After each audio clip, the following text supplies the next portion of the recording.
Hey, and welcome back to Game Talk. I'm your host, Evan Meon. Today I'm joined by Connor Hey guys. and Mike. Hello.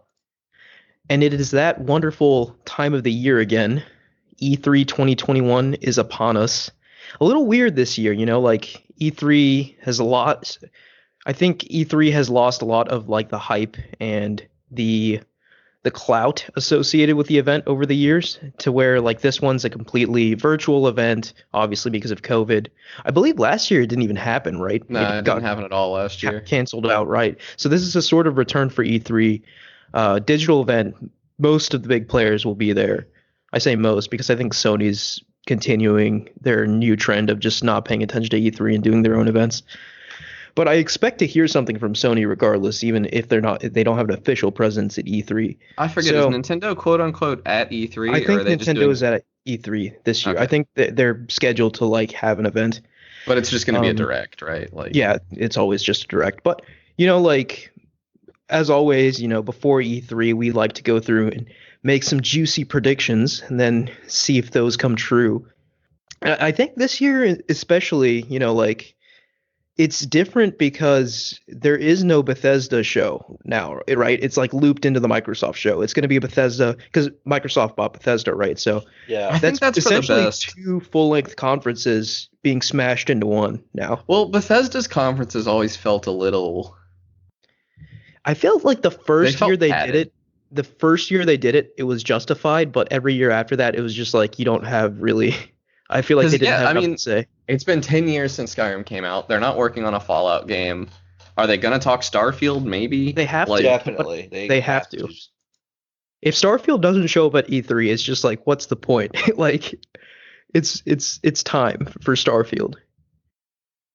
Although, I will point out that reputable games journalists, including Jason Schreier, have all said that Starfield is, quote, farther away than we all think, which is quite disappointing. But That's I do. difficult to believe because I don't think it's anywhere close to coming out. I was thinking 2 or 3 years minimum. Okay, so no, your head's in the right space. I think a lot of people were thinking maybe this year. Oh no. Which They've yeah, I shown don't. no footage. They're not going to Yeah. release it this year. It's Bethesda though. Bethesda's been known to only like announce a game the year it comes out. Bethesda is pretty good about that, but now that they're part of Microsoft, I can see them showing Starfield this year for a maybe fall 2022 release date. Like I could Yeah. definitely see that happening. The biggest Microsoft game, I'm guessing at E3, has to be Halo Infinite, right? Like Oh yeah, Hopefully. it has to be. Halo Infinite is still on track for this year, and I feel like it absolutely has to hit this year. Halo Infinite subtitle, we fixed it. Like Yeah. No, hopefully this will be a sort of redemption showing for 343 and Halo Infinite, right? Like everyone remembers, I think it was E3, gosh, 20, Was that 2 years? 2018, right? Because, no, 2020. No, sorry, no. 2019. 2019. Yes, there we go. Because 2020, everything was nuked because of COVID. 2019 and the advent of Craig and like all the God, memes. was that long ago? Yeah. Dude, yeah, time doesn't really make sense anymore. Like I'm remembering it like it was just a month ago, but Yeah. apparently not. No, we did just kind of miss a year. Yeah. Yeah. But yeah, no, I think Microsoft did the smart thing, obviously delaying it. Clearly wasn't ready. Would have been disastrous if that game had come out like in 2019 when it was playing. Well, now that I say it out loud, it doesn't No, it was sound planned right. for 2020, I think. Yeah. Early 2020, and they delayed Right, it. right. to- 2020 is Oh, when the wait. Series X came out. Yeah, it was 2020. So was there Okay, E3 last year? I'm so confused. Okay. I don't think it was No. E3. I think it was just like a January thing that. No, that they Halo released. Infinite. Halo Infinite's trailer was released later in the year, I think. It was like in the summer. Yeah, I don't think it was an E3 thing. Yeah, it was not. There was no E3. It was just a thing. they Yeah. released. Yeah. Because a lot of the companies still did announcements last year. They just didn't do an E3. Yeah, I Okay, think yeah, they're going I to show Starfield because looking at the graphic, that planet looks awfully familiar. So yeah, that tracks. Okay, no E3 last year, but they did unveil Halo Infinite last year with a tentative target of releasing later that year. Okay, my head is straight now. But yes, I do think Halo Infinite gets shown here, and it looks a lot better. Obviously, looks way more impressive. And I think Starfield gets shown too, but there's no release date attached to it. I think we get a cinematic look at Starfield. I don't think we see any gameplay. Dude, like this is just it's just crazy to think about that like that's how much further away Elder Scrolls 6 is. Like Yeah, they're there's not some even showing the speculation. game before Elder Yeah. Scrolls 6 yet. There's speculation that like people don't think Microsoft is going to let them sit on Elder Scrolls as long as they want to. I mean, it's been 10 years. That's an interesting thought, I think, because obviously Elder Scrolls is a console seller. Elder Scrolls is a huge big Oh, it deal. prints money. Yeah. I mean, I say that I didn't like Skyrim that much, but if I look at my Steam, I have like 80 hours in it, and that's not liking it that much. Yeah, Like, and I mean, I don't know about your opinions back then, but not liking Skyrim in 2021 is a lot different from not liking Skyrim in 2011, right? yeah. So, like, back when it came out, Skyrim was a huge deal, and I believe Elder Scrolls 6 will be the same. Now, it does bear mentioning, like the latest Bethesda releases haven't been too hot, right? Like Fallout 76 and Fallout 4 come to mind. Yeah. But I do feel like a lot of care and special sauce gets put into their Elder Scrolls games, right? Like I think those are that's like the crown jewel of Bethesda. So I Also, can't like the stuff see that them bothers as- people about Fallout, I don't think they can do it to Skyrim or like to an Elder Scrolls game as much. Like they're not gonna do like a stupid like you have to go find your kid quest in an Elder Scrolls game. Like it just wouldn't make any sense. Now, another thing bears mentioning, right? Like we as, gamers, I hate using the word gamers, but that's Epic You know, gamers. that's what actually. we are. The video game playing population in 2011 was a lot more tolerating of the Bethesda bugs, right? Like so Skyrim basically didn't even work on PS3, right? I disagree. I think people are equally tolerant now. It's just the people that are not tolerant of it are more vocal. Like Yeah. That could be or true. at least like there's the same amount of people that are tolerant of it because gaming is way bigger now than it was in 2011. I mean, I just look at what happened to CD Projekt Red and Cyberpunk, and I could see a similar thing happening to Cyberpunk is way worse than Skyrim ever was, though. Skyrim Yeah, was Skyrim- always playable. Skyrim was playable. Their only bug on PS3 that Skyrim had and was eventually fixed was if your save file got over 8 megabytes, which was super easy, you'd start having frame losses and like I believe Whiterun in places. And they don't have to worry about it this time because the Elder Scrolls 6 isn't even going to release on the PS5. That's true, yeah. Maybe. So no, it's definitely not. Like I would be shocked if Microsoft went multi-platform with any of their games. No, I would it's gonna be be a shocked that it PC and wouldn't be. Xbox game. Yeah, Now Starfield I could see not releasing on the PlayStation. But I actually that's okay. So I like to do kind of crazy picks for E3, and my E3 prediction is that they're gonna name drop Elder Scrolls 6 again because they've already done that once, and they're gonna say that it will be an Xbox exclusive. Is that really a crazy prediction? The Yeah, fact that they're that's- going to talk about it at all, yeah, I think it is because it's just going to be bad publicity. I mean, now that Bethesda's under Microsoft's wing, I could definitely see them being like, "Hey, you have to say Elder Scrolls 6 at least once during your talk." Yeah, because like that'll sell Series X's. Like, yeah. I mean, Bethesda, for all their strengths, now that they're under Microsoft kind of knows how to market things better than them, right? So, Yeah. although I Yeah. think Microsoft hasn't been like huge on selling consoles recently. In the last couple years, they've been kind of more focusing on their Game Pass. yeah, I mean, that's Microsoft's all about Game Pass now. And, I do think, Starfield will be a huge title for Game Pass, and eventually Elder Scrolls 6 will be as well. And speaking of Game Pass, Microsoft has so many studios now. It'd be interesting to see if we'd see anything else. Obviously we've been talking about Bethesda at E3, but Microsoft has a bunch of other studios too. I don't know if we'll see anything. We did talk about 343. I don't think Hellblade is anywhere close to being ready, so I doubt we get to see that. how do you know? Like, why? I mean, we haven't heard anything from. Well, we haven't From had that. an E3. Well, that's true, but I feel like we would have heard something by now. I don't know. The first one didn't take that long to develop. I don't think. I think it's likely we'll hear about it. Could Maybe be. not get a release date. I think the most likely thing is we hear about Forza, and we hear about maybe something that the Coalition is doing. Gears Studio. Yeah. I do think I know that Rare's games or rather their game, Avowed. Well, no, that's not it. Their new like fantasy game that Rare is making is very very far away. Mm-hmm. Because like I think when they showed it last, it wasn't even like that wasn't even like a trailer of like in-game, not even in-game stuff, but it was just like a conceptual trailer. So like it might not even exist in I any bet we get a Sea of Thieves reasonable announcement, though. capacity. Yeah, Yeah. I could see a big Sea of Thieves update, and of course Minecraft. I could see a big Minecraft thing. Oh yeah, they might give us happening. Caves and Cliffs release Off date. the wall prediction again. Banjo. No. I You mean, say if that you keep every saying year. it, eventually I it'll know. happen. Eventually it'll happen. But okay, so here's the question: who's gonna make Banjo though? Because it's not going to be Rare. I It's don't gonna be think. Bethesda Banjo. We're gonna have a Okay. Banjo epic RPG. Honestly, actually, with Microsoft, I could see them letting an indie studio do a Banjo game. Yeah.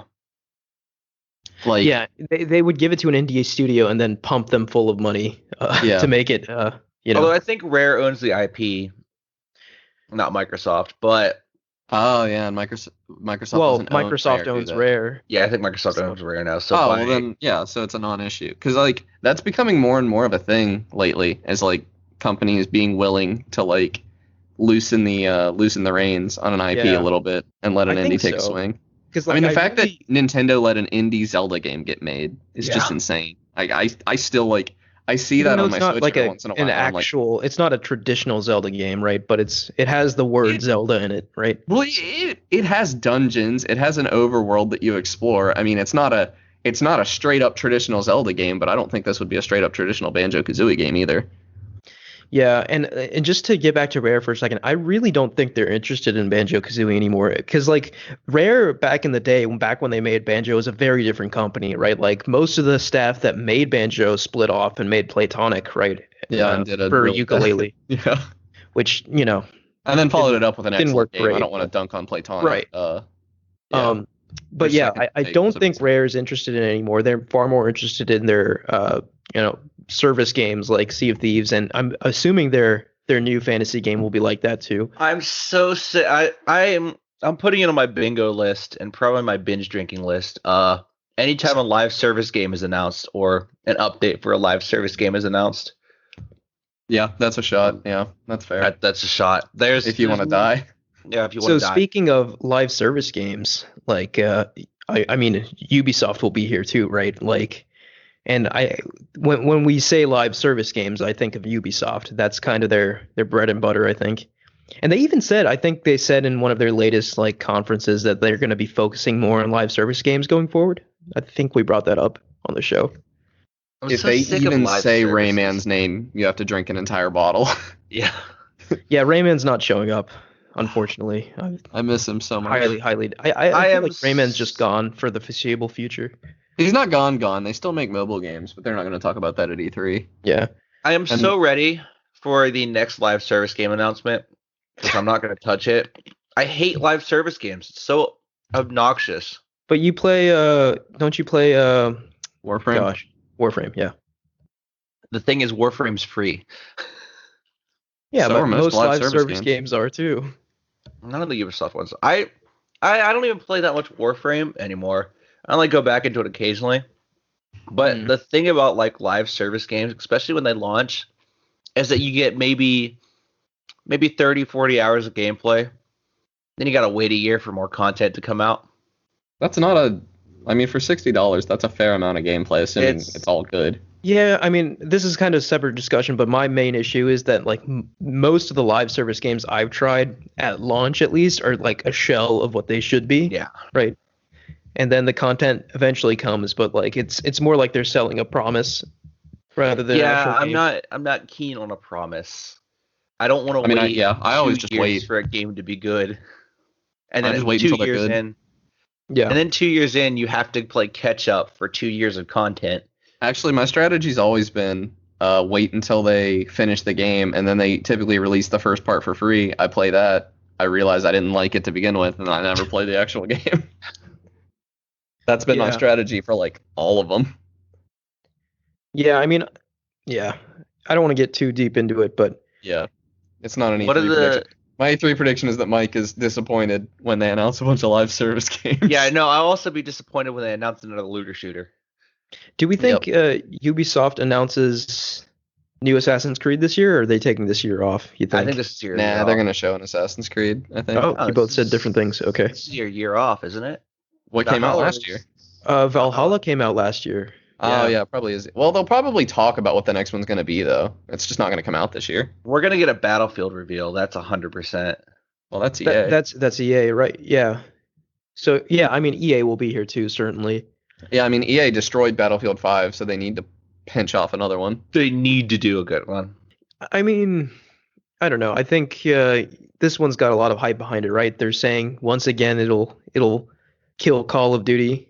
It Whether will. that's true, we'll see. But I mean, if it's in a modern era, maybe. yeah, I think speaking of Call of Duty, Activision's going to be there too. I wonder if we'll finally get the reveal of the destined to fail Call of Duty for 2021. Oh my God, is Activision really gonna roll up and only talk about Call of Duty? That's all they have, isn't it? I mean, that's kind of what they're focusing on, right? But I'm sure Blizzard has their own things going on. No, Blizzard right. doesn't announce things till BlizzCon. Overwatch in November. 2. Yeah, no. Overwatch 2's had a lot of announcements lately, though. They'll probably talk Overwatch. I don't think Blizzard's ever appeared at an E3 though. They usually save all their announcements for BlizzCon. Yeah, but Yeah. Activision's gonna be desperate. I mean, all they have, they've literally nuked everything they have in the But here's the pipeline. thing. Unfortunately, Activision is big enough to where like they really don't need to care about E3, right? Like they can, like Yeah. Mike said, Blizzard can hold their own event, and like, Yeah. I mean, Activision could put out a Call of Duty trailer tomorrow, and it'll have like 100 million views in a month. Like it doesn't really matter for them. That's It doesn't look like Activision's actually having a conference. Really? Okay. So maybe they're not there then this year. Yeah, TennoCon 2021 is July 17th, so Warframe's going to have their announcements that month. I see. Okay. It's the only thing Yeah, I mean, watched. Okay, so Ubisoft, EA, Microsoft are all going to be present in some capacity, I imagine. Microsoft's been Square. confirmed, by the way. Microsoft is June 13th at 1 p.m. Eastern. So that's kind of exciting. I'll be sure to check that out. Square's going to appear. God, Sega. Square's gonna show the new Final Fantasy, probably the PS5 exclusive one. There's going to 16. be Final Fantasy 16. They're going to share. They're probably going to share parts of the remake. The I 7 think we're gonna remake. see Dragon Quest 12, because it's been a pretty long time since 11 came So out. there's a special Dragon Quest event tomorrow, or today, actually. Oh, how did I not know that? It's at 8:30 p.m. PT, so 11:30 at night, I guess. Image will like this one. Bandai Namco is coming in to E3 this year. Why would I like it? Because that might Elden be. Ring. Oh wow, I totally missed the connection. Yeah, I'm not. Yeah, I'm not. I don't think we're seeing Elden Ring this year, unfortunately. Me neither. Which just begs the question: why did you reveal it at the Game Awards? Like in what was it, 2019, something crazy like that? Well, they didn't know COVID was gonna happen for one thing. That's you true. know? That's very true. Yeah. COVID I has hurt think- a lot of these. Oh, a Take fair Two's point. appearing. Take Two might announce a new GTA. Not I a think chance. Not a GTA chance. 6 is going to get Doesn't announced Take in a Two few- own? Take Two, Rockstar is so big, like they scoff at something as tiny as E3, right? Like they will have their own event once GTA 6 is a thing. There's not a chance they reveal it at E3. You'd be surprised. They're gonna talk I'm Kerbal willing to Space bet on Program that. too. Now, Kerbal, Probably. yeah, I could see Kerbal being present. Because I think they're trying to like Kerbal Space Program's a pretty niche game, but Take Two wants to make it not that, you know. So I could see them Yeah. like I've seen some of the like onboarding stuff that they're making to make the game a little easier for newcomers, and I seriously think that they could show a trailer and maybe announce a release date at E3. A release date would be extremely optimistic because it did just get pushed back to 2022 recently, but Mm.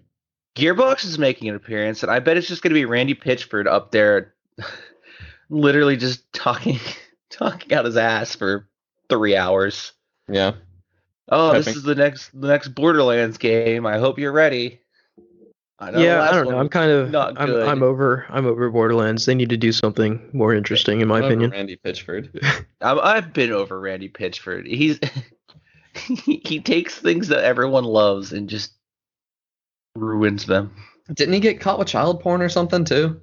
I think maybe. Yeah. Why is he Literally, still I don't know allowed how he's on- still around. Why is he still giving conferences then? Yeah. Yeah, He's a he bad left dude. he left a USB drive allegedly containing sensitive gearbox information and child pornography at a restaurant in 2014. Jeez.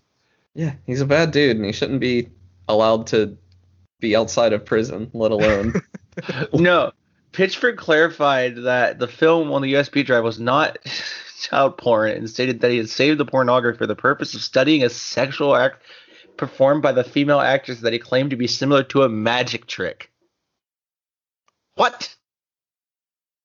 Okay. What does that mean? Yeah, who knows? That's Anyway, I'm not gonna watch that one probably. I don't really care about Randy I Pitchford. don't care about Randy Pitchford. yeah, I mean, like, I think the big ones are, for me at least, Xbox and Nintendo. Yeah, no, I wanna talk about Nintendo because Yeah. So what do you think? Nintendo is actually potentially the most interesting one to me here because I think they're the biggest wild card right now. so we're gonna see Pokemon Arceus. We're gonna see another trailer for that. It's not gonna look any better, and the fans are gonna turn on them because Yeah. they announced that release date, which is way too soon for them to make that game functional. Yeah, They're I also mean, going to act like they're saying the release date for the first time, even though they have announced it already, because Nintendo does that all the time for some reason. Mhm. And I think we're going to get footage of Breath of the Wild 2. That's no kind of release what date. I was thinking about, right? Like that's the most interesting thing for me. Like if we finally see Breath of the Wild 2 and potentially get a release date, The because I question still is, think it's possible for this year. do you for think that they game to announced the hit. Switch Pro at E3? Yeah, I was thinking about that too. Like, I feel like it's more Nintendo for them to do it like in an event, right? Like, because Nintendo Switch like got its own event, right? Yeah. But Yeah. yeah, who knows? Like, I feel like anything goes here. The I do only think one I'm we'll- ready to hang my hat on is I think that Hollow Knight Silk Song will be shown at Nintendo's E3. it won't be. The devs already came out and said they won't be at E3. So, Oh, really? So did that game just get canceled then? Because it's been 4 years. well, not canceled, but definitely probably not happening this year, which is unfortunate. I mean, Hollow Knight 1 didn't take this long to make. Well, I don't know. Whatever Team Cherry is doing though, like I'm like 90% sure it'll be very good. So. We also Maybe. have Xseed and Marvelous appearing. With that, they're just gonna announce like some localization of some weird obscure Japanese game. Oh, I bet we hear about Metroid Prime 4. Again, yeah, I have to. I bet put we a hear about doubt it. on that. I don't think we'll get gameplay. I bet it's mentioned though. Apparently, the development of that game is very tumultuous. Well, yeah, they started over once already. Yeah. No, I was gonna say what I do think will happen for sure is another fighter for Smash. Oh yeah. Yeah. Yeah, definitely. That's how they get you to watch. Yeah. I mean, and they'll do their thing where they sneak it in somewhere How many unsuspecting. more do they owe us? There's 2? There's 2 left. And Sakurai, I bet we actually, get both. another interview came out today where Sakurai again reiterated that like once these 2 come out, development of Ultimate is complete. So he's pretty set on this being it for Ultimate. I'll believe it when I see it. Yeah. Which I yeah, think I they're mean, gonna no, announce both I fighters. hope Didn't they for, announce both fighters in 2018? Or 2019 rather? I think they did, but I was just gonna say, I hope for his sake that this is the last, right? So Yeah. that man needs a vacation. That man needs to take a break. Yeah. He's been worked to the bone. I but I think he- still he really likes wish it. they would do an Echo Fighters pass. I I mean, I can't see the hype really getting there for that, though. You know, like, don't know. It'd be less hype for sure, I but mean, if it's cheaper, maybe. You know, like I don't. yeah. Yeah. Oh yeah, I wouldn't pay the same price for Echo Fighters, but that's like the whole point. Yeah. No, I actually am inclined to believe Sakurai here. I do think that Smash Ultimate will be finished once these 2 fighters come out. Now the question becomes like, what's next for Smash, right? Like, I think obviously Probably like nothing for a while. yeah, I mean I think whatever the next one is will probably come out on the next Switch or next console. Probably not even the next Switch. But the Yeah, which counter will be a argument to while. that is that Smash Ultimate sales have been ridiculous, right? Like dwarfing every other Smash game in the series. So Nintendo might be looking at that and being like, "Hey, we could do something with this." I So hope not. yeah, we'll see. Although, like Mario Kart 8 has the best sales of everything, and not a whisper of a new Mario Kart in sight. I got a so prediction for Square. What is it? I'm predicting they might announce a new Deus Ex game. Really? Yes, it's been long enough since Mankind Divided, and I think there's enough thrum in didn't the Mankind community. Divided sell poorly? It's sold okay, I think. Yeah, Now that Crystal Dynamics and is that a Square game? it is. Did not know that. Okay. Yeah, Yeah, Square publishes a bunch of weird stuff. Didn't they publish the new Tomb Raiders? Yes. Yeah, That is now them. that Eidos Montreal is finally free of the Avengers pit, Oh my god. they might actually be working on a Deus Ex game. I'm sure we'll see Avengers at E3 as well. You think so? In some attempt to salvage what's there. Oh yeah. I don't think so. I think imagine they're we gonna will. let that ship sink. I don't know. I think at this point, at least, they're still like in the Anthem phase where they're trying to inject life You into think it. they're delusional? They're still in denial. I think so, because like I don't know. From their perspective, they're like, okay, this is Avengers. Like if we just do it right, people will show up. But I don't know, man. That's true. They We'll see. they didn't have to do much. It took Yeah, it would have Deus Ex taken sold very little. extremely well. Yeah. So yeah, I do expect to see Avengers there. Not that I really care. But, I'm really expecting a Deus Ex game because I'm looking That would at be sales cool. figures, and Mankind Divided actually sold extremely well. oh, okay. I didn't know Yeah. that. Yeah, it was cited in their 2016 financial report along with Final Fantasy 15 as factors in their net profit increase. So I mean, it made the money.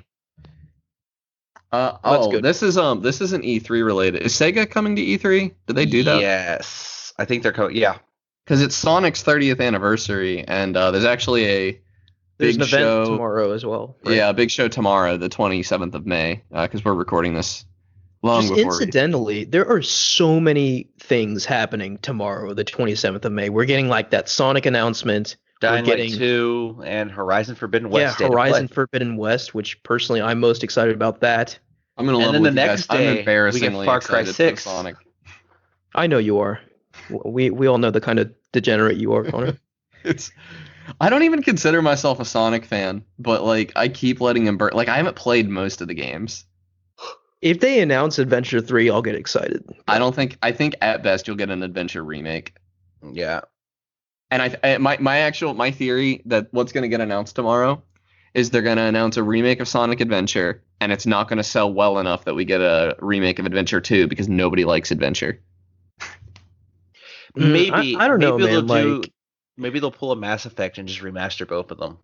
If they do that, I think we'll actually maybe get an Adventure 3. Like I think 'Cause that they- would sell insanely well. Because both of those games fit together. Why not just do them When's- both? when's the last time we got a 3D Sonic? Forces, right? Forces, yeah. It was Okay. Forces and Mania came out within a couple months of each other. Mania When is was the the last latest? time we got a 2019? good 3D Sonic? I think it was 20. Yeah, no, it was 2018. 2018. Okay, so I feel like we're due. So Actually, no. It was 5 years ago that they announced it, at least. Because it was the 25th anniversary that we got.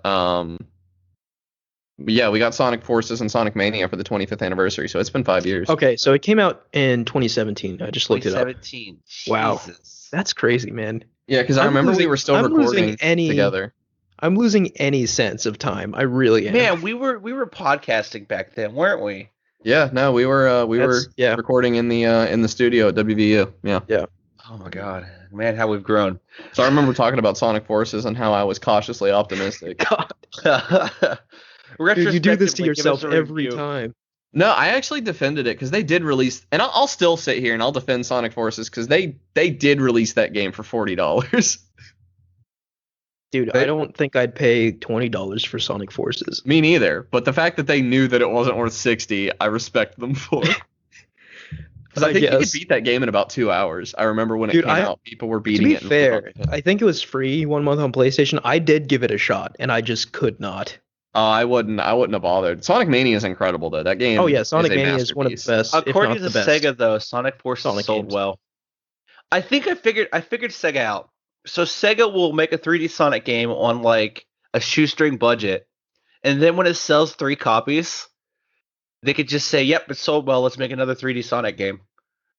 Yeah. Dude, But- I honestly I don't get it. I do think the Sonic games sell relatively well, even like the terrible ones, because like Sonic there's appeals a to kids. dedicated fan base. It has a dedicated fan base, and Sonic does appeal to kids, like for sure. Yeah, there's always that But- one person who's just gonna buy a Sonic. I mean, Sonic fans Uh, are almost as bad as Disney adults. Like, they're ravenous. Yeah, and I don't know, maybe if they were a little more selective, we could motivate Sega to make a good game, but that's not going to happen. Yeah, so Sega, we were originally talking about Nintendo. I hope we see Breath of the Wild 2. I hope we see a new Switch, but yeah, Nintendo's sort of a wild card, and I think Actually, here's what I'm going to say that I think will happen. Because there's precedent for this. They're going to show the Switch Pro, and it's going to have footage of what you at first think is Breath of the Wild playing on it. But you're going to, like, people are going to be dissecting the footage and realize that it's areas that aren't in Breath of the Wild 1. And it's actually Breath of the Wild 2 footage that they give us. But they're not going to actually make a big deal out of it. I don't know about that. I mean, that's a bold prediction, but I They do did that think, with Mario Odyssey. I think that when they announce Zelda, it's going to be very loud and bombastic. Well, they've already announced it. Well, when they show it. you know. Yeah. I hope so. I would love another trailer, even a cinematic one. Dude, Just that a morsel. that cinematic Breath of the Wild trailer is one of the best video game trailers ever made. Oh, it's one of the hypest. Yeah, it's like so good. It's so I much think- better than the actual story in the game. You if know? I remember right, it capped off a pretty uninteresting direct too. And then like, because I think, did they announce Byleth in the same direct that they did? What? That they I did? remember not liking the direct that that Breath of the Wild 2 got announced in until the Breath of the Wild 2 two? announcement. Yeah, Yeah, I think Yeah. they announced Byleth. I think maybe. Yeah. But Yeah. anyway, I remember thinking that like that saved it. Like that several minute clip made it worth Oh, the yeah. hour I or mean- whatever I'd spent watching. Yeah, I'd watch hours of garbage if it meant we saw Zelda at the end of it. Are you kidding me? Like, Oh yeah. but yeah, I think that's a safe-ish bet for Nintendo. I do think they'll surprise us with something no one sees coming. I do think Nintendo has that. And right it's going to be a now. Donkey Kong game made by the Super Mario Odyssey developers. Odyssey team. Yeah, Yep. that's kind of neat.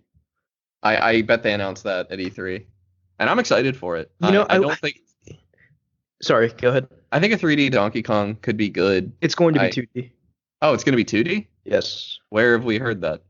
The developers are in the same story that confirmed that the Odyssey developers were making it. It was confirmed to be a 2D game.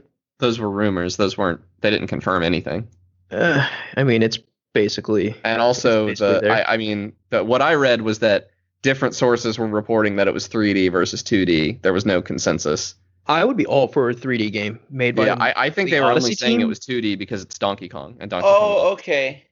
The Breath of the Wild 2 trailer came out in 2019, so it was out there with Banjo and Oh, that must have been just Hero. a really good direct then. Yeah, that was Yeah, a fantastic it was a direct. fantastic direct. That was an Luigi's E3 Mansion direct. 3, Really quick, I Link's Awakening remaster. just remembered something pretty relevant.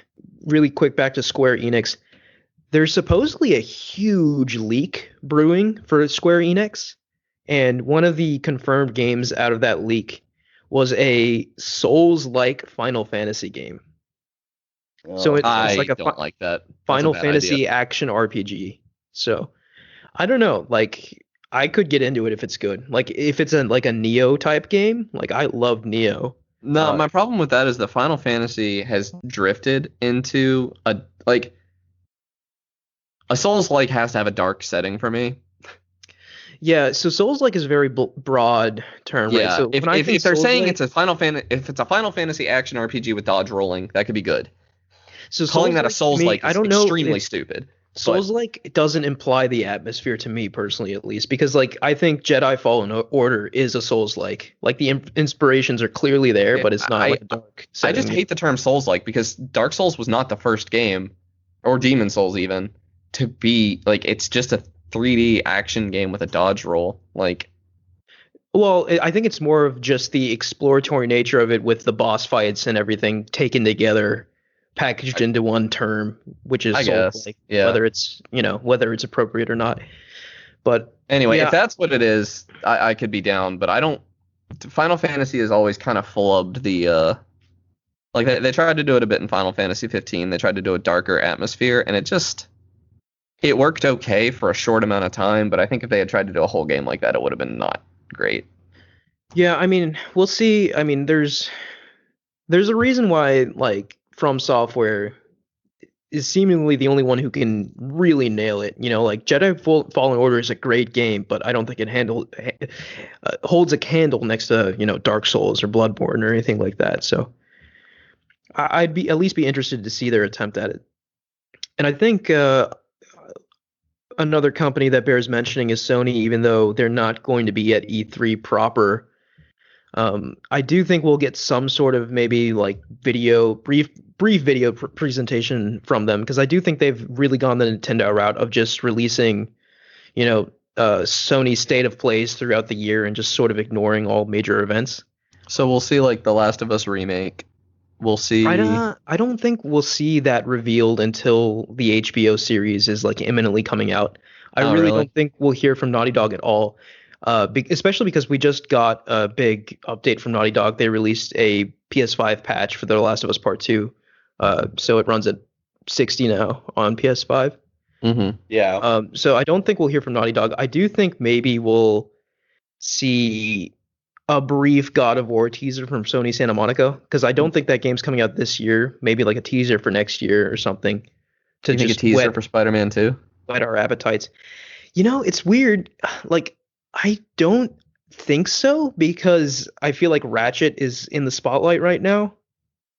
But I don't know. Like, if we do get a teaser for Spider-Man 2, that would be absolutely wild. Just like considering what Insomniac, like their sheer output, like Miles and then Ratchet, and then you already see gameplay of Spider-Man 2. That's just be like, I feel like that's just too much. I mean, Too are those much, the same teams? I know it's all Insomniac, but is that the same team? I don't know. I think they're separate teams, but I imagine it's I do feel like it's just, I mean, don't get me wrong, I would love it, but it just seems like too good to be true, right? Maybe. Yeah. The PS5 needs games though. Like I mean, I feel like it's getting games, like especially it's doing a lot better than the PS4 was. Yeah. right. but, That's like, where I was going with that. Like it's doing a whole lot better than the PS4, but it doesn't take much.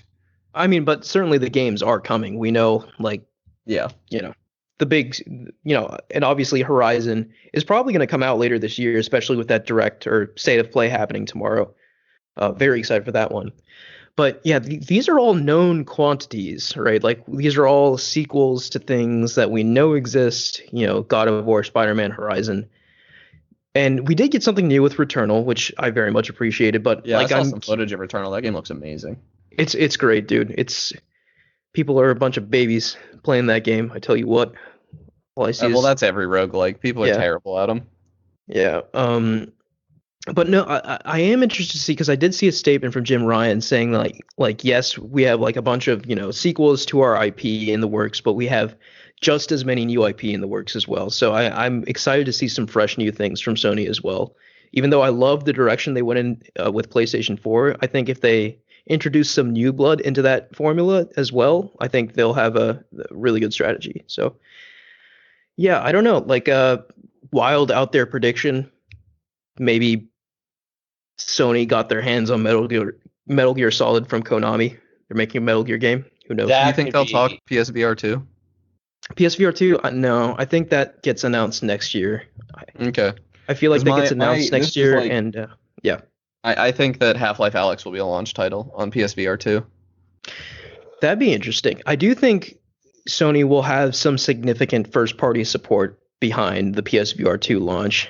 So what that means, we'll see. Maybe like a dedicated Gran Turismo for PSVR 2 launch. I could see something like that happening.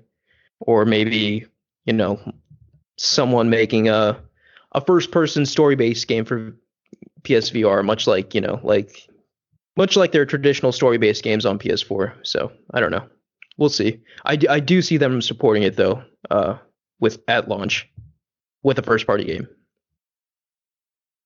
But yeah, other than that, yeah, Sony, yeah, who knows? They might not even say anything over Yeah. E3. Like they're sort of just doing their own thing now. But I think that covers E3 in the broad strokes at least. And I'm sure as always we'll get some surprises and we'll react afterwards to what we got right, what we didn't get right, and what we liked and didn't like. But yeah, overall, I think I'm excited to see E3 again, even though it's in a very different capacity to what we're used to. It's just a nice time of year if you're a fan of video games, I think. Yeah, I mean, you know me. I'll probably watch the Nintendo one. The rest I'll probably watch the trailers for. Yeah, I expect myself to at least watch Microsoft and Nintendo, and then I'll certainly be paying attention to everything though. Just I'll be keeping an cursorily, eye but on like social media during them, so if something blows up, I'll tune in. yeah. But yeah, exciting stuff. Any other thoughts, feelings on E3 for this year, I don't think so. Connor? No, I think we covered everything. Okay. Do we want to talk about what we're playing? Yeah, I've been kind of dying to talk about Subnautica again. Yeah, you mentioned you finally beat it. I did. I had to start completely over because I built a new PC, and the Epic Game Store apparently didn't do cloud saves for that game, which is infuriating. I don't think Epic has cloud save. No, they do. They definitely have them because I kept them for some games, but yeah, I had to start Subnautica over, which was very frustrating because I don't find the beginning of that game very fun. It was interesting the first time. I just am so conflicted with Subnautica. I don't think I could recommend that game to anybody, which sucks because I think when Subnautica is good, it's extremely good. But Yeah, I'm like, interested to see why you say that because Subnautica is definitely high on my I'm going to play it one day list. it But has like a 30-hour playtime, something like that. I think I beat it in somewhere between 26 and 30 hours.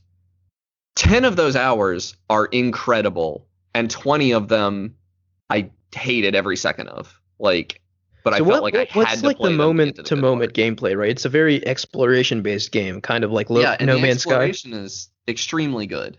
Like, Yeah. discovering a new area, exploring it, super fun. But eventually you get to a point where you're like, hey, like, I need to be able to craft this item that I haven't discovered yet, and there's zero guidance there. You're just stuck swimming around until you find that item or look up where to find that item. And there's nothing. And that happened to me twice in this playthrough. I needed a moon pool to charge stuff, to charge to charge my submarine and my submersibles. And then I needed the last Cyclops part, which is the big submarine, and I couldn't find that anywhere, and I had to look that up because weirdly enough, to get the Cyclops, you have to find, I think, 3 parts of the Cyclops hull, the Cyclops engine, and the Cyclops bridge. I had found the bridge and the engine in both in one area, and so I'm looking around. I'm like, if those are both here, surely the hull is here, right? And I spent probably an hour and a half looking around for that before I finally looked it up. And no, the hull is found in a totally different biome, and so I had to swim over to that and It's find lame. it.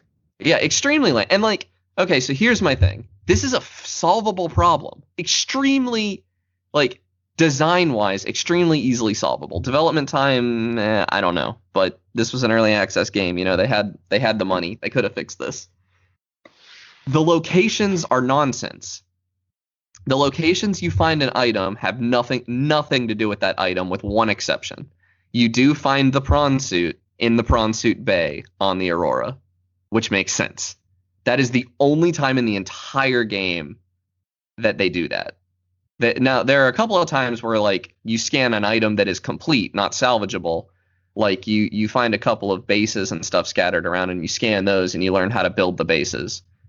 But those are, like, the only 2 things that are like that. Everything else, it's completely random where they decided to throw this salvage. And it's infuriating. Because, like, these areas are extremely fun to explore for the first time, but like once you come to terms with them, they're not challenging. There's no interesting gameplay to it. You're just swimming around scanning stuff. And like the lore is fun to read. I think the writing in this game is excellent. And that's what kept me going. Is there also a horror element to this game, or am I thinking of Not something else? intentionally. Okay. If you have thalassophobia, then yeah, it's kind of scary. It's a bunch of open water, and there are things, Leviathan class life forms that you run into, and I think that is also ironically, when Subnautica is at its best. This was not really intended by the developers, but when you are like, pooping your pants running away from one of these Leviathans or something, or like when something you need is in their territory and you have to go get it, that's extremely good early game. Once you get to mid game, you unlock a couple of items that make Leviathans a little more than a nuisance, and they give that to you way quicker than they should. And suddenly they're just kind of annoying to go past, and they're nothing. And that frustrates me. And they also, I don't know, I expected the game to ramp up more than it did.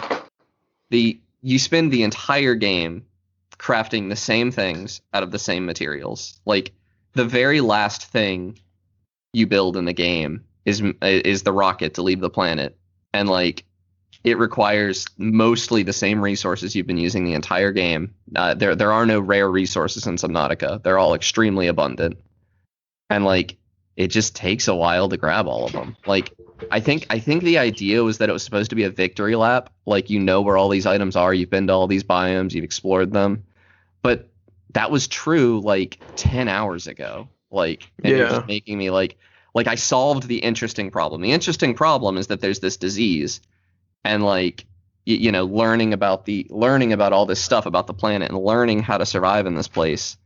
And then like, you solve that and you still have like 15 hours left or whatever, like, where you just have to finish the game, and it's not fun anymore. Yeah, it's interesting hearing you talk about this. It screams to me that like, this was like, a lot of these problems seem like first game syndrome to me, and I feel like Below Zero might shore up a lot of these problems and be a more what I've heard is the opposite. Below Zero experience. Okay. Below Zero abandoned the entire horror element. They took that out. Oh, that's lame. Yeah, because they didn't want to make a horror game. They wanted to make a survival game, and like, I mean, the two things are very closely intertwined. Well, part of me thinks that a lot of the reason I didn't like the parts of Subnautica I didn't like is because I'm not big on survival games. Like, I liked Valheim, but that's the only other one I've really played. And I think a lot of it is me wanting this game to be Outer Wilds, because it and Outer Wilds have narratively a lot in common, and even mechanically, like, you're watching your air the whole time you're playing Outer Wilds, stuff like that. Like, you go out and explore, you go far away from your ship, but you need to come back to get air and stuff. Like, and they both have a little bit of terror in them. I wouldn't say there's any horror in Outer Wilds, but there's definitely some terror. Of the existential kind. Yeah, and like, I don't know. And like, they're so, like, both of the end game things you do in Subnautica are literal fetch quests. Like, like, they give you this thing that they've been building up the whole game, the thing you have to do to cure the bacteria, and then it's literally like, it's all right there, and it takes you 10 minutes to grab all the ingredients you need, and then it's done.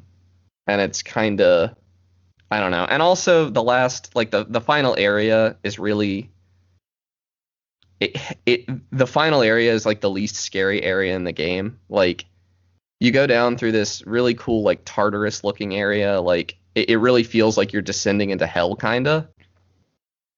And then you just descend into this real goofy lava place that's like not scary at all, and has like the goofiest looking Leviathan in the game, and it's not really scary. And it's not, I don't know, that Leviathan never even attacked me, not a single time. Like, it just kind of swam away and I didn't worry about it, and just kind of played the game. I feel like, Mike, you probably have something to say, because I think you like this game a lot more than I do. I mean, I think my difference here is that I didn't play it all at once. I played it gradually over its early access. Yeah. And I think that's how you should enjoy it. Like, binging it all at once, you just get bored of the survival elements. Yeah, I really did, because I didn't even, like, I think part of it is that I didn't bother with a base either. Like, my base was literally, I had a scanning room, which somehow my last playthrough I didn't even know scanner rooms existed. And having that in this playthrough was a godsend. Like, that makes the crafting way less tedious. And I was super grateful for that. But, like, I don't know. The parts that were good were the exploration. I didn't really care. The base building, I think, could have been fun, but the inventory management aspect of that was really frustrating. I think the inventory system's pretty bad, and you just kind of, it takes a lot of ingredients to build a lot of base parts, and like the payoff isn't great because like if you have a single grow bed growing marble melons, I think they're called, you'd never have to worry about food or water again. Like they grow fast enough that you just don't ever have to think about them again. Yeah. My air tank was massive. I think I found like I didn't even craft my air tank. I found one in a what are they called? The things other players leave behind, time capsules. And I think the time capsule system is pretty smart, but I found like a high capacity air tank in that and never had to think about air again because it was like the highest value one, and I just put that on. I don't think I ever crafted one. And that and a rebreather, and suddenly I never really thought about air again either. I also think you should save scum in this game, I think, because if you lose your Cyclops with your prawn suit in it, you just lost like 2 hours of gameplay that you're going to have to spend rebuilding it, and that's not fun. That happened to me, and it like no part of rebuilding the prawn suit and the Cyclops, like I'd already done all that. Rebuilding it wasn't very fun, and like the penalty for losing your Cyclops is way higher than the penalty for dying, which is really frustrating to me. And also, for the record, I didn't lose my Cyclops because I ran into a Leviathan. I lost my Cyclops because a Leviathan chased me into the ecological dead zone, which is off the map, and I didn't realize it. I got confused. My map awareness was gone, and I drifted down, and there's a Leviathan down in the ecological dead zone, because that's just the edge of the map, and you get like insta-killed if you go down there. Yeah.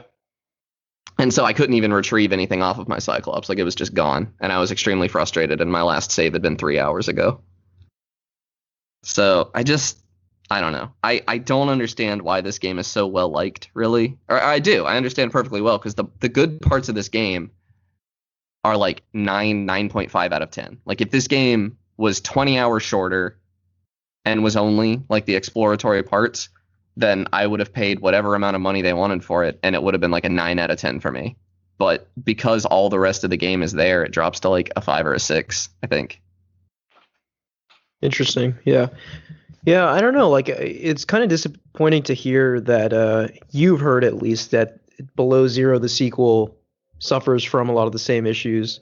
I mean, I saw all the Leviathans in Below Zero, and they're not even trying to be scary. Like, so horror stuff aside, I'm talking about the bloat aspects. Do you think it's a more focused experience? I don't know that, because all the people I've seen talking about Below Zero are huge fans of Subnautica as well. So okay, so might be worth keeping an eye on Below Zero just to see if they addressed any of your issues. Well, it's out.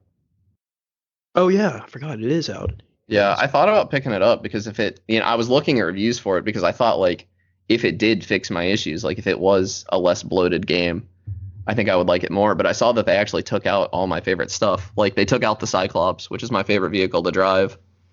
And most of what I saw was that like the biomes were smaller, the whole map was smaller, there was kind of less depth to it. I also, for a game that's all about going deeper and going deeper, I thought that the final depth of Subnautica was not particularly impressive. Like, I didn't feel like I was that deep. I honestly think that they kind of got the biome order wrong. I think the Lost River should have been after the volcanic area, in my opinion, but that's neither here nor there. God, you talking about biomes and volcanic areas just makes me want to play Returnal again. Yeah, I really want to play Returnal. I wish I had a PS5. I think you'd really enjoy it. I think I would too, because I'm a huge roguelike fan. But yeah, that's just on that's the off chance that you'll play it someday. I recommend avoiding like boss fight footage because like some of those are very special. Okay. I've been avoiding it. Yeah, all I watched was Game Maker's Toolkit, and he didn't fight any of the bosses in his play. Gotcha. Okay. But yeah, if you like survival games, you'll probably like Subnautica as a survival game with a story tacked onto the side. If you like Subnautica for the story, you're probably you might enjoy the story, but you're gonna have a bad time. Also, I think another reason that it kind of needed all the bloat is because like I watched Joseph Anderson's video about it, and it kind of ruined the story for me. Because how long was his video? Just out of curiosity. I believe it was an hour and a half, maybe 2 hours. It's kind of short for him. Okay. Yeah, but I watched his. I didn't watch it all at once. I watched it over 2 days. But I actually disagreed a lot with him. He actually liked the survival stuff more than the story. And the more he talked, the less I liked the story because he kind of pointed out a lot of really stupid parts about it, and that made it less fun for me too.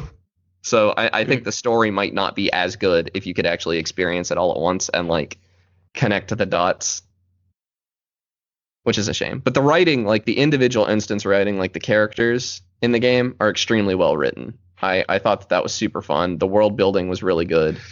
And I did have a really good time for a decent amount of my playthrough, but it was the minority. Okay, so it sounds kind of like a mixed bag. It's a serious mixed bag. Yeah, it's like a 6, you know. But it has enough good that if you can put up with the bad, it might be worth. Especially if you're somebody that has a lot of free time, it's worth playing. But if you're like me, It also sounds like it depends on your preferences, right? If you're really into exploration-based gameplay, then maybe you'd see it more favorably. yeah. It also kind of was a little confused because like it never really at the beginning of the game it kind of has you go in a bunch of different directions and it never gives you like any free time. It like keeps giving you new objectives, new places you need to go and visit, and then all of a sudden that just goes away. Like they don't really. I think those could have been spaced out a little better to give you more time to like set up your base at the beginning of the game. Because once you're in the late game, you're not really going to want to work on your base anymore. There's too much stuff to do, too many places to go. And that's kind of counterintuitive to what I've been saying, because that actually would add more bloat. But like, it doesn't encourage random exploration at the beginning of the game, because they keep giving you waypoints to go to, and then they suddenly drop those waypoints, and you're just left kind of wondering if you're going to get more, like, or where should I go? And I found that frustrating as well. But anyway, it's not a terrible game, but I don't know. I think I would have been. I kind of wish I'd never played it because I spent 30 hours on it and I felt like I had to finish it. I was not there. The last 4 hours of Subnautica had nothing interesting for me, and I just felt like I needed to see the credits roll.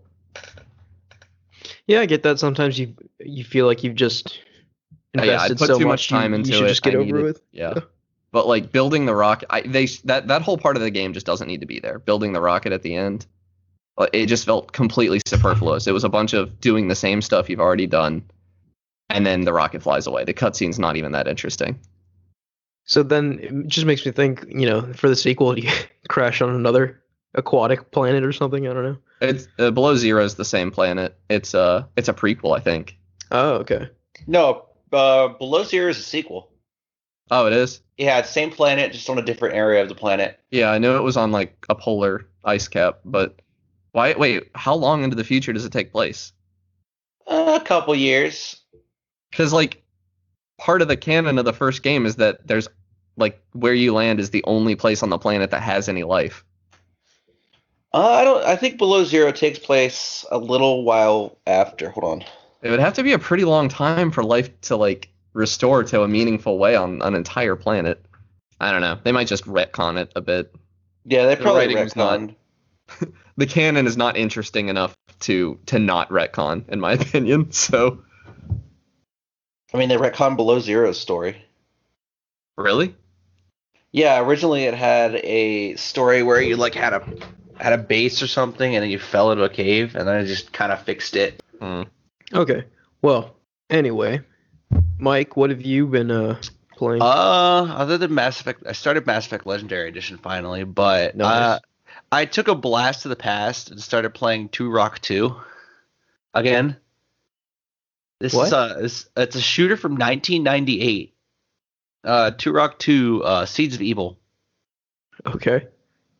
Originally released on PC and N64 and re-released on PC in the last decade, I think. I don't remember what date it re-released, but God, is it fun. Like, the movement feels good. Everything in that game just feels so fluid. And this is a shooter from 1998. Dude, there Is it was kinda like a like shooter Doom? like Yeah. golden age back then. Like, it's remastered. I was running it in 100. I was trying to run it on 144, but apparently it was locking itself to 60 for some reason. And I was unsure why. Maybe a restart would have fixed it, but I did not check it there. But it runs really well. It looks okay for a game from 1998. for a game that released on the N64, it's not bad. So it was originally an N64 game. Interesting. Yeah. It's got a lot of dedicated fans. Yeah. Is it the one with the It's- dinosaurs? Yes, it is the one with the dinosaurs. Okay. It's the one with the. Wait a minute. Yeah, I feel like I've seen Turok arcade machines around. Am I crazy? Is that a thing? I think that's the thing. Maybe. Yeah. Anyway, go ahead. It also has one of my favorite weapons in FPS history. Which is The cerebral bore. what's it do? Well, it's gory. It's a weapon that like you fire, it tracks somebody's head and just digs in. Yeah, it's just over the top gore. It's so out So it's there. like automatic headshot. More than that, there's like this bloody animation as their brains are dug out or something. It's really just over the top. Like it's so over the top you just can't help but find it campy at times. Like shooting someone with a pistol will cause liters of blood to come out of them. But I it's gotta say, N64 this blood. is just listening to it sounds a lot like Doom. Yeah, it has some Doom blood in it. There's also I mean, that was the collectathon in age it. of Quake and Doom. So Yeah. like, Yeah, there's a lot of levels are also a lot about collecting things or doing certain things or finding objectives. Like the first level has you save 4 children and activate 3 distress beacons plus the optional collectibles like the feathers and stuff. Plus every time you collect 100 of these like diamond coin things, he yells, "I am Turok," and then you get an extra life. that's awesome. It sounds It's very 90s. so awesome. You just hear it and you're like, oh, this is great. Like the gunplay feels good for a game from 1998. Honestly, it's probably the best way to enjoy the game. It's crisp. You move quite quickly. Honestly, it feels like I'm playing Doom 2016, but this is again 1998. I would definitely and with recommend it. dinosaurs. And with dinosaurs. I haven't gotten through the first couple levels yet. I know it gets a little confusing, especially like I think Lair of the Blind ones, because some of the maps are labyrinths and they really require you to have either a keen sense of navigation or a strategy guide open. Like on my first run through of the first map, I did not find all the objectives. Oh, of the first map? Yeah. Wow. The game Yeah. does provide you with the remake provides you with heads up displays like little exclamation points where objectives are through walls when you're close. So it gets rid of a lot of the tedium that the original game had. But it's still again a product of its time and the environments are confusing. Sounds kind of neat. That's about all I have to say about it. It's Turok. Just play it. I don't even know how much it is. It's $20. Well worth the $20. Nice.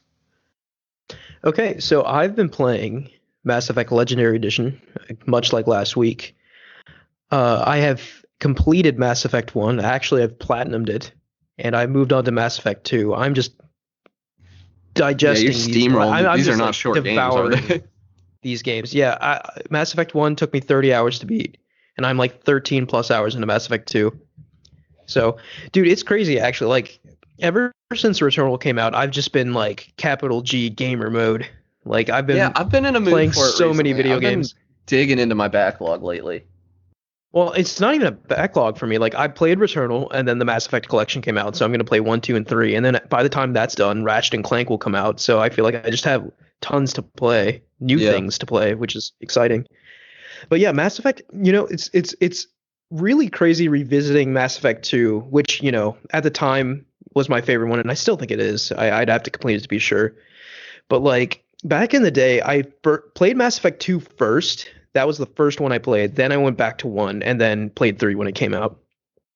So 2 was very much like an isolated thing for me when I first played it. But playing it now, like for the first time, like directly after 1, it's so interesting to see the jarring shift they took in Mass Effect 2. Yeah, And because in the first one you're like a soldier, right? And then the second one you're like you work for like basically like a terrorist organization. yeah.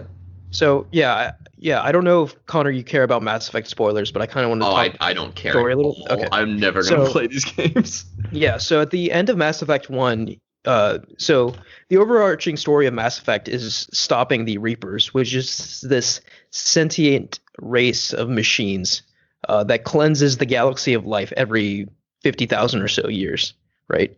And you encounter a Reaper called Sovereign in the first game. And the first game is all about like discovering what the Reapers are and then stopping Sovereign ultimately when it attacks the Citadel. Very exciting, very awesome sci-fi stuff. And then coming off the end of the first one, you're left with the impression that like, okay, the next game is probably going to be taking the fight to the Reapers, figuring out their weakness, like maybe an all-out assault on the Reapers, like basically finding a way for humanity to survive. And 2 basically subverts all of that, right? Like Mass Effect 2 starts out, you're investigating like a signal in Geth space, following up on threads that were introduced in Mass Effect 1, and then suddenly you get attacked, your ship blows up, and you're dead, like you die, right? And then this organization called Cerberus, this pro-human organization called Cerberus, finds you, and over the course of 2 years basically brings you back to life and puts you back together. Mind you, Cerberus are the evil guys. They are not good. Well, okay. After playing all 3 games, it's evident that they are. But like 2, keep in mind, I played 2 first, right? 2 to me, like Cerberus was the good guys to me, right? Like I had no context, right? Like they were the ones who saved me, and I was working for them for the entire game. So I figured like Cerberus was, Cerberus were the ones in the right, and the Alliance was the one getting in my way. That was my perspective from just playing 2, which tells me that they did a really good job of, characterizing Cerberus in this game, because, they actually, I believed it back in the day. But, obviously coming from 1, knowing what horrible things Cerberus is capable of doing, and obviously after 3, seeing what ultimately happens with Cerberus, like I know they're not all good right now, but it is interesting because like going into 2, you were with the Alliance for the entire first game. Suddenly, you at the beginning of 2, your ship blows up. You get recruited by Cerberus, and you just work with Cerberus for like the rest of the game. And like the Reapers, like basically don't even show up, right? Like it must have been like I can't remember at the time if this was like a bold or controversial like direction to take the story, because like it really like took a left turn from 1 and like held off on fulfilling a lot of what was set up in 1 in Mass Effect 3. I think Mass Effect 3 in a lot of ways is more of a sequel to Mass Effect 1 than Mass Effect 2 is. But yeah, like I'm 13 or so hours into the story, and the primary story of Mass Effect 2 is basically just recruiting a team for the ultimate mission at the end, right? And through that process, getting to know the characters in the world better. And I think that's why it really is my favorite of the 3. Because like I said last week, I think the strength of the Mass Effect games is their character and world. The story is, all well and good, but like the character in the world is where this really shines.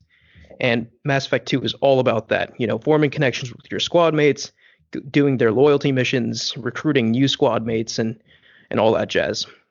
And then ultimately, when you go on the suicide mission at the end of the game, it makes it that much more impactful, because like all these people you spent the entire game making connection with, if you make the wrong call, they're dead, and they're going to be gone for the next game. So I really think the way they handled Mass Effect 2 in just building everything around the suicide mission at the end, the entire game is structured around that. And I think they really pulled it off, because like when you finally get there, the stakes are just so high, because this is it, like potentially like if you don't play your cards right during that last sequence, like, literally everyone with you can die, and they just won't be in Mass Effect 3, which is pretty wild, I think. But yeah, Mass Effect 2, fantastic game. Going to continue playing it. Hopefully, beat it here and then move on to 3 before Ratchet and Clank comes out. And that's what I've been playing. All right, I think that's going to do it for us this week. Thank you guys for listening. You can follow us at Podcast Game Talk on Twitter. Please like, rate, and review us on any podcast service you use, and click the link in the description of this podcast to join our Discord and talk to us there. Thank you, Connor and Mike. Yep. See you guys next week. Yeah, see you next time.